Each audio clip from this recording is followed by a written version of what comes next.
अस्सलाम वालेकुम स्टूडेंट्स, कैसे हैं आप सब। अगर आपने अभी तक मेरे चैनल को सब्सक्राइब नहीं किया तो मेरे चैनल को सब्सक्राइब करें और बेल के नोटिफिकेशन को प्रेस कर दें ताकि जो मेरी आने वाली लेटेस्ट वीडियोस हैं वो आप तक पहुंच जाएं।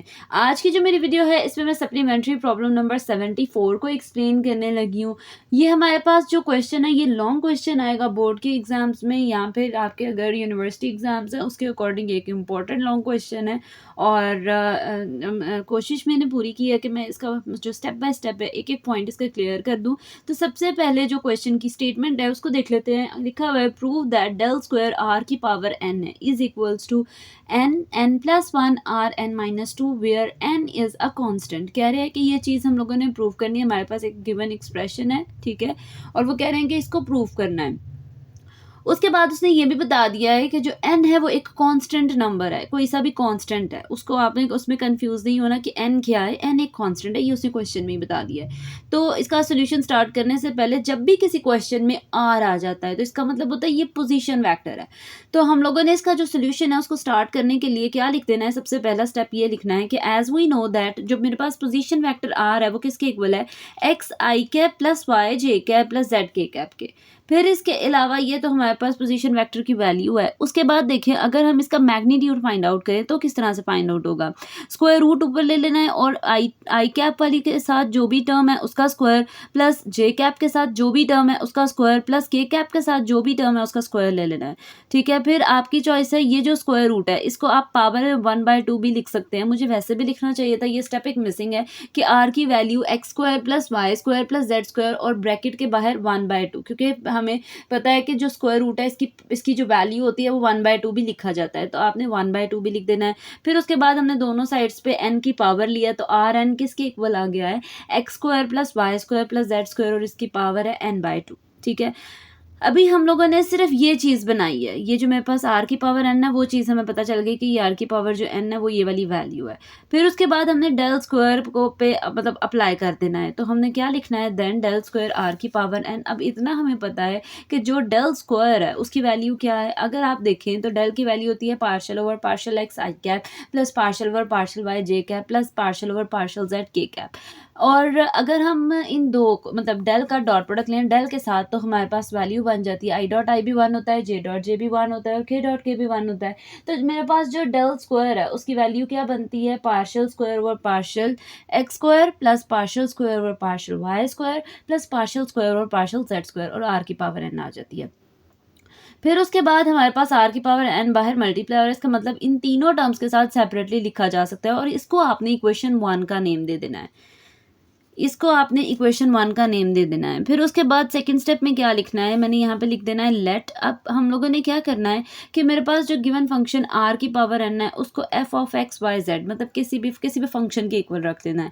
अब वो फंक्शन x y z तीनों कंपोनेंट पे क्यों डिपेंड कर रहा है, क्योंकि यहाँ पे भी x y z तीनों की बात कर रहे हैं, तो हम लोगों ने उसको लिख दिया कि f जो फंक्शन है वो x y z तीनों पे डिपेंड कर रहा है और इसकी वैल्यू ये है, ठीक है। मतलब जो r की पावर n है उसको हम लोगों ने ये f of x y z रख दिया है। अब मैंने क्या करना है, x कंपोनेंट के लिए मैंने पहले काम करना है, मतलब ये कि पहले ये जो पार्शियल स्क्वायर और पार्शियल एक्स स्क्वायर r की पावर n है पहले इसको सिंपल फाइंड आउट करना है।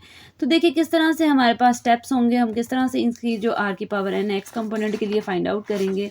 तो देखें पहले हम लोगों ने लेना है फर्स्ट डेरिवेटिव। फर्स्ट डेरिवेटिव लेने के लिए हमने क्या करना है, फर्स्ट स्टेप में जो मेरे पास partial f over partial x जब अप्लाई करूँगी तो पावर मेरे पास जो वैल्यू है आर की पावर एन उस पर हम पावर पहले ले आएंगे, पावर में से 1 माइनस कर देंगे और पावर के अंदर वाली चीज़ का डेरिवेटिव लेंगे। अंदर वाली चीज़ का एक्स के रिस्पेक्ट से डेरिवेटिव लेना है तो 2x आ जाएगा, ये 2 इस 2 से कैंसिल आउट हो जाएगा। ये n है, इसका x n और x एक दूसरे को मल्टीप्लाई कर देंगे, x square plus y square plus z square n/2 - 1 है। ये 2 अगर इसका एलसीएम लिया जाए तो ये 2 नीचे आ जाएगा और ये 2 जब 1 से मल्टीप्लाई होगा तो n-2 ऊपर रह जाएगा, ठीक है। मतलब हम लोगों ने यहाँ पे इसका एलसीएम लिया है। फिर हमारे पास जो पावर बनी x square plus y square plus z square और इसकी पावर n-2 डिवाइडेड बाय 2 है। अब हमें इतना भी पता है कि अगर हमें पता है r की वैल्यू क्या होती है, square root x square plus y square plus z square. अगर मैं दोनों साइड्स पे taking square on both side करूँ तो स्क्वायर रूट से कैंसिल आउट हो जाएगा, तो मेरे पास r स्क्वायर की जो वैल्यू बनती है वो x square plus y square plus z square बनती है। तो यहाँ पे मैं क्या पुट करूँगी, यहाँ पे मैंने x square plus y square plus z square की जगह r स्क्वायर पुट कर दिया, इसका स्क्वायर इसके साथ पावर के साथ कैंसिल आउट हो जाएगा, n x as it is और आर की पावर एन माइनस टू आ जाएगा। ये मेरे पास फर्स्ट डेरिवेटिव का आंसर आ गया है। फिर मैंने मूव करना है इसके सेकंड डेरिवेटिव पे। तो सेकंड डेरिवेटिव किस तरह से फाइंड आउट होगा, इसी पे ही हम लोगों ने again partial over partial x apply कर देना है इस टर्म पे। तो हम लोगों ने सेकंड डेरिवेटिव फाइंड आउट करने के लिए किस तरह से बनेगा, partial square f over partial x square is equal to partial over partial x और इस पे अप्लाई कर देना है। अब एन एक कॉन्स्टेंट नंबर है, हमने इसको ब्रैकेट से बाहर लिख दिया है और फिर पार्शियल ओवर पार्शियल एक्स के साथ स्क्वायर ब्रैकेट लगाई है, बाकी जो दो टर्म्स है उनके साथ राउंड ब्रैकेट लगा के स्क्वायर ब्रैकेट क्लोज कर दी गई है, स्क्वायर ब्रैकेट। फिर मैंने क्या किया है, यहाँ पे अब डॉट प्रोडक्ट लगेगा, u डॉट वी वाला फॉर्मूला लगेगा। पहले फर्स्ट का डेरिवेटिव एक्स के पार्शियल एक्स को एक्स के रिस्पेक्ट से डिफरेंशिएट करें तो वो 1 आता है। फर्स्ट में क्या आ जाएगा, आर की power n minus two plus, फिर हमने ये वाली टर्म एज इज फर्स्ट का derivative second as it is, फिर यहाँ पे फर्स्ट एज इट इज़ और सेकंड का डेरिवेटिव ले लेना है। इसको मैंने इक्वेशन 2 का नेम दे दिया है। अब ये जो मैंने सेकेंड टर्म का डेरिवेटिव लेना है वो मैंने साइड पे जो है पहले साइड पे सॉल्व किया है। तो देखिए किस तरह से हम लोगों ने इसका सेकेंड स्टेप जो है इसका डेरिवेटिव लेना है। तो मेरे पास ये इस तरह से लिया जाएगा, partial over partial x R की पावर एन माइनस टू है, पावर पहले ली जाएगी, मतलब पार्शियल ओवर पार्शियल एक्स इस पे अप्लाई करना है और फिर partial are over partial x find out करना है। तो हमने पहले इसको हम लोगों ने डेरिवेटिव लेना है, तो पावर पहले पावर में से 1 माइनस कर देना है और पावर के अंदर वाली चीज़ का डेरिवेटिव लेना है। तो partial are over partial x के partial are over partial x के रिस्पेक्ट से डेरिवेटिव लेंगे ना आर का। तो यहाँ पे हमें इतना पता है कि हम लोगों ने जो प्रीवियस क्वेश्चन अपलोड किया था उसमें मैंने ये चीज़ एक्सप्लेन की थी। तो पावर पहले एन माइनस टू पहले आ जाएगा, आर की पावर एन माइनस थ्री आ गया और पार्शियल आर और पार्शियल एक्स की जगह एक्स बाय आर आ गया। अब कोई स्टूडेंट मतलब कंफ्यूज ना हो वो ये कि एक्स बाय आर कैसे आया। मैंने एक प्रीवियस वीडियो एक अपलोड की थी, उसमें मैंने ये चीज़ बताई थी कि एक्स ओवर आर कैसे आता है। तो अगेन मैं ये चीज़ एक्सप्लेन करी हूँ, ज़रा देखिए। क्या पता है मुझे कि मेरे पास आर की वैल्यू है x square plus y square plus z square 1/2। अगर इसका आर के पार्शियल आर और पार्शियल एक्स के रिस्पेक्टिव डेरिवेटिव लेंगे तो पावर पहले पावर से 1 माइनस कर देना, पावर के अंदर वाली चीज़ का डेरिवेटिव ले देना है। ये 2 से कैंसिल आउट हो जाएगा, ऊपर x square plus y square plus z square और यहाँ पे पावर -1/2 बनी है। अब ये माइनस है, नीचे जाएगी तो प्लस हो जाएगी। और मुझे इतना पता है कि मैं 1/2 को स्क्वायर रूट की फॉर्म में लिख सकती हूँ। तो मुझे ये भी पता है कि जो ये वाली वैल्यू है इसको हम आर रख सकते हैं, तो एक्स बाय आर आ गया। ठीक है, इस तरह से हमने इसकी वैल्यू को फाइंड आउट करना है। ठीक है, और बाद में जब मैंने वैल्यू फाइंड आउट कर देनी है फिर उसको मैंने इक्वेशन 2 में पुट कर देना है। ठीक है, अब जब मैं इक्वेशन 2 में पुट करूँगी, ज़रा देखिए मेरे पास किस तरह से आंसर्स आएंगे। अच्छा, पहले मैंने क्या किया है, पहले मैंने जो नीचे वाली वैल्यू थी, अब देखें मैंने क्या किया है, नीचे अब x बाय आर था, नीचे r था, ऊपर शिफ्ट हुआ r की पावर -1 हो गया और x एज ये वाला x भी पहले लिख दिया है, ये n-2 भी पहले लिख दिया, r n-3 है, इसमें -1 ऐड करें तो -4 हो जाएगा। ये मेरे पास फाइनल रिजल्ट आया सेकेंड डेरिवेटिव का। अब मैंने सेकेंड डेरिवेटिव का जो रिजल्ट फाइंड आउट किया उसको इक्वेशन 2 में पुट कर देना है। मतलब यहाँ पर मैंने पार्शियल ओवर पार्शियल x और r की पावर n-2 की जगह सिर्फ इक्वेशन 2 में मैंने क्या चीज़ पुट कर देनी है, जो ये चीज़ फाइंड आउट की है ये पुट कर दी, x इंटू एक्स स्क्वायर, बाकी चीज़ें एज इट इज़ आ जाएंगी और ये मेरे पास फाइनल रिजल्ट आ गया।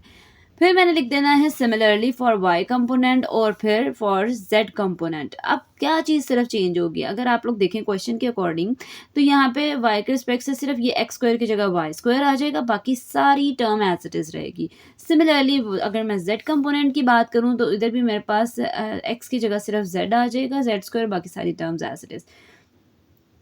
ये हम लोगों ने फाइंड आउट कर ली। अब मुझे partial square f over partial x square भी पता चल गया, partial square f over partial y square भी पता चल गया और partial square f over partial z square भी पता चल गया।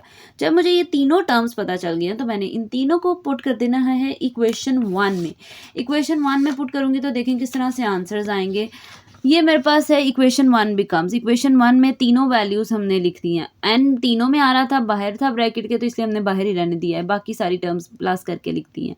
यहाँ पे ये देखें, ये मेरे पास सेम टर्म है, एक ये सेम टर्म है, एक ये 1 + 1 + 1 3 आर की पावर n-2 हो गया, फिर 1 2 3 ये तीनों टर्म सेम है, इनमें से आर की पावर n-4 और n-2 तीनों में कॉमन आ रहा है, तो वो तीनों एक दफ़ा, ये n-2 और आर की पावर n-4 एक दफ़ा लिख दिया और एक्स स्क्वायर ब्रैकेट में plus y square plus z square bracket में लिख दिया। फिर उसके बाद मैंने क्या करना है, इस x square plus y square plus z square की वैल्यू हमें पता है, इसकी जगह हम आर स्क्वायर पुट कर सकते हैं, मैं इसकी जगह आर स्क्वायर पुट कर दिया। फिर उसके बाद क्या करना है, है आर की पावर n माइनस 4 है, यहाँ पे इसको इसमें प्लस कर देंगे तो आर की पावर n माइनस 4 प्लस 2, ये क्या हो जाएगा आर की पावर n माइनस 2 हो जाएगा। बाकी सारी टर्म्स एज इट इज़ नीचे लेके जाते जा रहे हैं।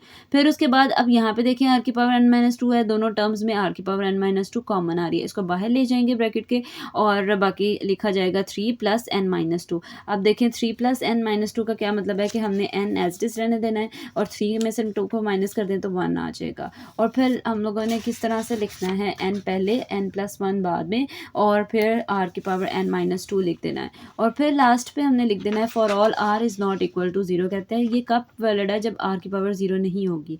और लास्ट पे आपने लिख देना है हैंस प्रूव्ड। जो चीज़ हमने प्रूव करनी थी वो प्रूव हो गई है। ये थी जी आज के मेरे वीडियो। होपफुली आपको मेरी वीडियो अच्छी लगी होगी। अगर आपको मेरी वीडियो अच्छी लगे तो वीडियो को लाइक करें और सब्सक्राइब करना मत भूलिएगा। तो इंशाल्लाह जो नेक्स्ट वीडियो होगी वो फर्दर सप्लीमेंट्री प्रॉब्लम से रिलेटेड होगी। तो तब तक के लिए अल्लाह हाफिज़।